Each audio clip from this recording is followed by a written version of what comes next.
Hi everyone, I'm currently here to the Kapuso Comedy Festival and here with me is one of the lead cast of Bubble Gang, Paolo Cantis. Hi Hey, Paolo. kumusta? Yes, first of all, happy anniversary sa Bubble Gang Thank kasi you, thank you. 20 years anniversary na siya. Happy anniversary din sa'yo? One Yes, year ka na? 1 year na.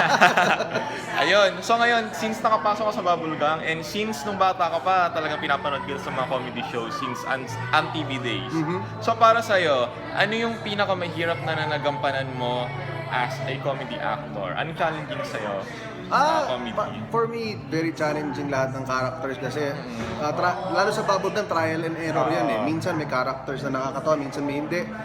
Pero ako, favorite character ko na nagampanan ko si Don Cantoni. Ayun. Yung medyo hindi mo alam kung lalaki ba o medyo malambot ang puso na mafia lord, mafia leader. Yan, gustong-gusto ko yung character niya.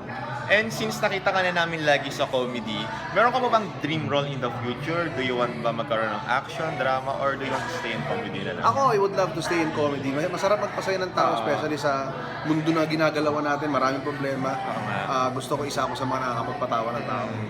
Ayun. So yan, invite na natin sila sa anniversary ng Bubblegum. I am BG20 sa Friday na po. Yeah. Maraming salamat sa mga nanonood ng Bubblegum ng 20 years. At sana samahan nyo kami ng ilang taon pa para tumagal pa ang Bubblegum.